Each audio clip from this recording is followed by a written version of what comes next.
Sobre espionaje. Para eso ya está en comunicación el diputado Rodolfo Tailade. Muy buenas noches, bienvenido a Solo Periodismo. ¿Nos escuchás? Sí, hola, buenas noches, ¿cómo andan? Bien, 7 causas en total, decíamos, se suma un nuevo episodio en toda esta telaraña de espionaje en la era de Macri. No las tengo contadas, pero pueden ser 7, 10, seguramente van a ser muchas más. Calculo que en algún momento, si hay seriedad en las investigaciones, deberían unificarse prácticamente en una o dos causas, ¿no? Porque creo que hay que investigar en materia de inteligencia integralmente la gestión de Cambiemos. Diputado, Hablando de eso, perdón, perdón. no, Adelante, Néstor. a propósito de esto que decía, diputado, buenas noches. Hay una sensación en los investigadores que lo mismo que hicieron en el Poder Judicial, esto de desparramar gente que caminaba en los pasillos de Comodoro Pi, cada uno peleando por la suya, que lo mismo hicieron en los servicios de inteligencia. Como que había no ya células, sino kioscos donde cada uno hacía su propio operativo, por llamarlo de alguna manera, y no había una coordinación única. Estas causas de las que le hablaba Ana Cecilia, en realidad no tienen un común denominador ni un punto en común. Cada uno hacía la suya.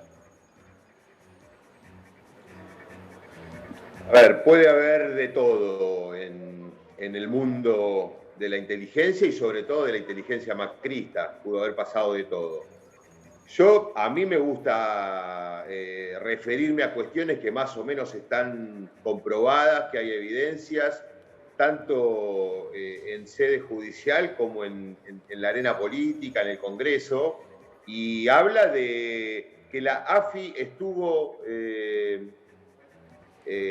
direccionada exclusivamente a sostener la persecución judicial contra la oposición y en particular contra Cristina y el kirchnerismo. Y en función de eso pusieron todo el organismo con sus grupos operativos, sus grupos de análisis, toda la infraestructura de la agencia lo pusieron en función de eso. En simultáneo hacían negocios permanentemente, no solo desde la AFI, sino desde todo el gobierno. Ahora, todo ese esquema, todo ese conglomerado ilícito, en materia de inteligencia, por lo menos respondían a Magdalani y a Gustavo Arribas. No es que había Rodolfo, células que hacían cualquier cosa por Rodolfo, su cuenta. A mí me llama particularmente la atención, ¿qué tal? Buenas noches. Me llama particularmente la atención, y recién lo comentábamos dando algunos detalles de la causa, que entre los personajes espiados, entre los personajes que estaban claramente involucrados dentro de la trama que perseguía el macrismo para sacar información, están propios, es decir, hay dirigentes y funcionarios propios. De hecho, así lo acabamos de contar, José Luis Vila, el hombre que aparece como clave dentro de este entramado y al que lo habían amenazado y le habían puesto un pan de trotil en un domicilio, era un funcionario de primer nivel dentro de su estructura del Ministerio de Defensa macrista. O sea, ¿a qué responde esta estrategia no solo de hacerlo con opositores, sino también con gente de su propio espacio? Bueno, efectivamente ocurrió eso también, y a mí me parece que tiene que ver con una suerte de patología de Mauricio Macri, de una necesidad de saber lo que ocurre en las conversaciones privadas de sus aliados y de sus opositores. Fundamentalmente porque me parece que le teme al sistema político o consideraba que el sistema político era una suerte de adversario y había aliados que claramente responden a un perfil digamos, de dirigente más consustanciado con comprender la política desde otra mirada que la de Mauricio Macri. Más allá de que fueran aliados, como por ejemplo Monzó, Entonces, me parece que hay una animadversión del presidente hacia el sistema político en general y caían, por supuesto, aliados. Pero creo que esa es la explicación. Vos sabés que aparecieron en las últimas horas, también a raíz de otra de las causas que nos contaba Néstor Espósito hace algunos días, ha presentado la propia interventora de la AFI, muchos dirigentes y hasta periodistas que han sido supuestamente espiados sus correos electrónicos, que esto también está investigándolo la justicia federal. Pero hubo uno, ayer hicimos una alusión indirecta, pero me parece que hoy ya merece que hagamos una alusión directa, al que vos te referiste en un tuit que publicaste en tu red social, en la red social Twitter, en el día de hoy. Si tenemos ese tuit, me gustaría, Nacho, si lo podemos poner al aire, para compartirlo, y en todo caso pedirle a Rodolfo que nos explique qué apuntaba a decir cuando mencionaba a este colega. Ahí lo estamos poniendo en cámara, Mauro, te lo leo. De paso te digo, Majul Luis, esto lo escribe obviamente el diputado Rodolfo Tailiade, ¿no? De paso te digo, Majul Luis, me voy a presentar en la causa de espionaje y voy a pedir ver los emails de tu cuenta. No descarto que haya prueba que sirva para la causa de la mesa judicial. Ya sabemos de tus reuniones con Garabano preparando el falso testimonio de Fariña. Este fue Rodolfo Tailiade Dixit en 140 caracteres. Sí, no te voy a preguntar qué quisiste decir, porque está claro, pero explícale a nuestros televidentes a qué te referís. Bueno, Luis Majul aparece en el listado de mails pinchados, igual que yo, igual que otros 80 y pico de personas. Y bueno, y se hizo una denuncia, la AFI descubrió que en la gestión anterior estaban todos esos mails pinchados, hizo una denuncia penal y se están presentando distintos damnificados, es decir, los titulares de esas casillas de correo violadas, entre ellos Majul. Yo me voy a presentar, todavía no me presenté, pero tengo el derecho por haber sido también una víctima más. Pero Majul advirtió que iba a pedir que no se miraran sus mails porque digamos que puede haber cosas de su privacidad y que además puede haber información sobre cuentas bancarias, cosa que nadie le había preguntado y nadie había discutido al respecto. Solamente lanza esa advertencia y además dice que lanza toda una sospecha que en realidad la causa es un invento para mirarle los correos electrónicos a él. Entonces, ahí lo que puse en el tuit es que cuando me presente voy a pedir especialmente ver los mails de Majul, recordando que hay una serie de episodios que lo vinculan con la preparación de causas durante el macrismo, en donde se perseguían a opositores, en donde hay gente detenida, digamos, o hay gente detenida. Entonces, se juntaba, acuérdense que él era el que generó la reunión entre Fariña y el ministro de Justicia, Germán Garabano. Era gestor de ese tipo de reuniones con testigos que luego se presentaban como arrepentidos en los expedientes. Ya sabemos que Fariña fue coacheado por la AFI, digamos, todo es una misma... Estamos todos viendo que se trata todo de una misma cosa. Entonces, recordé eso nada más en el mail. Déjame darte una información que, en todo caso, Néstor hará la corroboración correspondiente, pero la abogada de Majul, la doctora Silvina Martínez, presentó justamente este requerimiento y fue rechazado en el juzgado, justamente porque no le dio lugar el juez a ese pedido que parecía más una cobertura propia que eventualmente una estrategia para esclarecer. Exacto. Pero además, Mauro, te digo, es decir, con esos antecedentes, si hay una denuncia en trámite contra lo que denominamos la mesa judicial a partir de una serie de declaraciones públicas de juezas y jueces que reconocieron presiones y hostigamiento, bueno, se abrió una causa que la tiene el juez Ramos con el fiscal Ramiro González. En esa causa se investiga la mesa judicial y por lo tanto, si ahí en este expediente del espionaje hay prueba que, por ejemplo, en las casillas de Majul hay prueba que sirva para demostrar delitos en la causa de la mesa judicial por esta relación promiscua que tenía este periodista y otros tantos con el gobierno, con estos funcionarios, con los integrantes de la mesa judicial.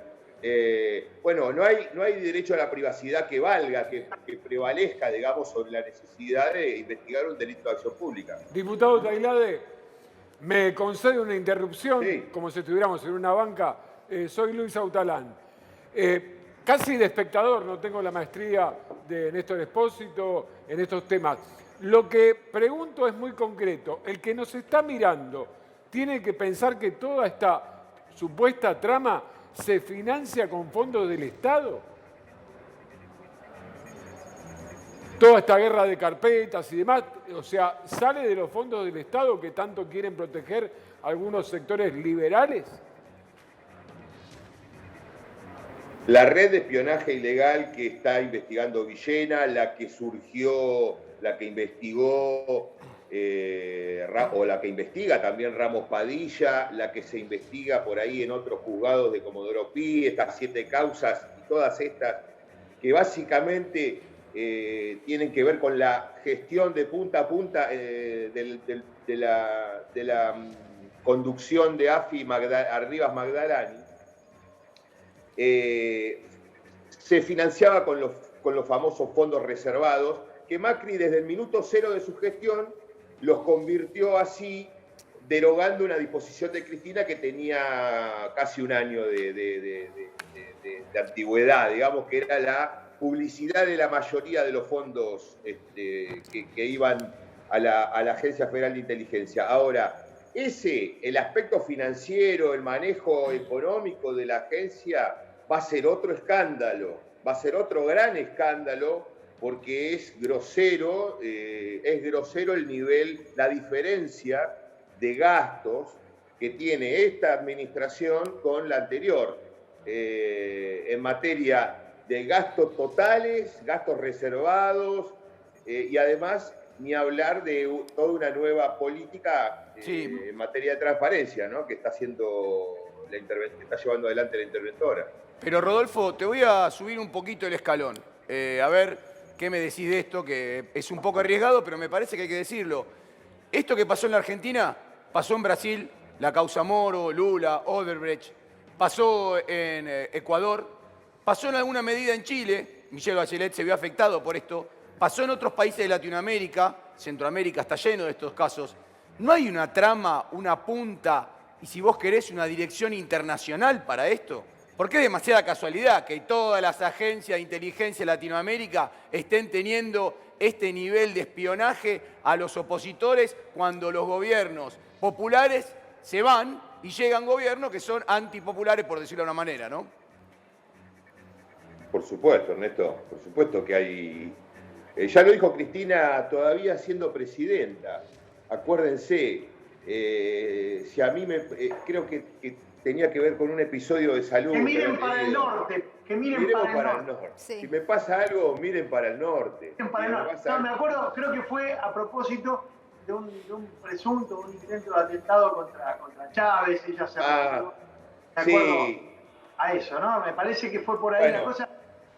Pero es eso, digamos, desde ahí hay claramente ese es el centro del capitalismo financiero que gobierna el mundo y necesita países subordinados. Así que, por supuesto que, en función de ese objetivo, necesitan barrer con cualquier líder popular que se oponga al despliegue de su ataque en cada país.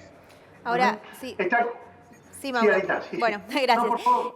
Rodolfo, ahora todo esto. Ayer hablamos con Eduardo Duhalde también y con Martín Sabatella, y Duhalde específicamente, ¿no? Decía, cuando le preguntábamos si esto quedaba solo en manos de la justicia, ¿no? Y él decía que tenemos que tirar como todos mancomunadamente, ¿no? Toda la sociedad, los medios, para que esto no quede en la nada, no solo poner el foco en la justicia. ¿Crees que es así? Sí, claramente. No alcanza con la justicia. De hecho, no creo que la justicia esté en condiciones de dar respuesta a una a un despliegue de tanta magnitud, digamos, a un despliegue delictivo en materia de espionaje y de inteligencia de esta magnitud. No está capacitada y muchas veces no tiene voluntad, digamos, ¿no? Puede haber intenciones aisladas, pero, digamos, me parece que ya ha dado muestras suficientes que no está a la altura, ni en recursos, que eso también, por supuesto, es un déficit que no se le puede adjudicar a jueces o fiscales, ¿no? La falta de infraestructura, Claro. Un montón de cosas, pero digamos, y toda la dimensión, si se quiere, política, institucional que tiene la justicia federal, etcétera. O sea, a lo sumo vamos a encontrar alguna respuesta parcial, pero la política tiene que ser la que encare de manera definitiva esto. Y por lo pronto el presidente lo fijó en sus discursos, marcó claramente cuál era la orientación en esta materia y está avanzando. Intervino la agencia, va a elaborar un informe, la interventora está cumpliendo con cada una de las pautas que en su momento se le dieron. Entonces, bueno, son primeros pasos, hay que seguir avanzando. Probablemente la ley de inteligencia también venga a complementar esto, pero es un camino largo que hay que atravesar, todo un proceso. Rodolfo, te pido una reflexión final que no tiene que ver con este tema, sino con otro del que hemos estado hablando y vamos a hablar en el programa de hoy, y que es la solicitada que acaba de publicar el PRO, con la firma de su presidenta, Patricia Bullrich, en donde repudian la violencia institucional que se está perpetrando en el marco del gobierno de Alberto Fernández, citando varios de los casos que son de público conocimiento, de los que hemos hablado ayer, entre otros el de Tucumán, también el ocurrido en la provincia del Chaco. ¿Qué opinión te merece, qué reflexión te merece esta solicitada? Mira, lo más importante para mí, Mauro, es que nosotros no podemos tolerar que ocurran estos hechos en nuestro país bajo ningún gobierno, hay gobiernos que los promueven, que los facilitan y que inclusive los celebran y hasta los premian a actos de esa naturaleza. Como por ejemplo el gobierno de Mauricio Macri, la gestión de Patricia Bullrich, que ahora firma esta solicitada hipócrita y oportunista. Pero que la verdad no debería generarnos más allá de esa bronca momentánea, digamos, pero no debería corrernos el eje de que lo más importante es que ellos son otra cosa. Ponen esto ahora, pero son otra cosa. Y este gobierno, que en antagonismo a ese, va a salir a investigar cada uno de los hechos de violencia institucional y a defender a las víctimas. Me consta del compromiso que tiene Horacio Pietragala como secretario de Derechos Humanos, me consta personalmente su profundo compromiso con la gestión, así que, y ni hablar del presidente de la Nación, que ya salió a repudiar todos estos hechos, que por supuesto el de Tucumán es un asesinato absolutamente cobarde, repugnante, que ojalá sea rápidamente resuelto. Y lo mismo para los de Chaco. El documento del PRO me parece que por lo menos que nos lleve a la reflexión sobre lo que pasó. Bien, diputado, muchísimas gracias como siempre por esta comunicación. Bueno, gracias a ustedes.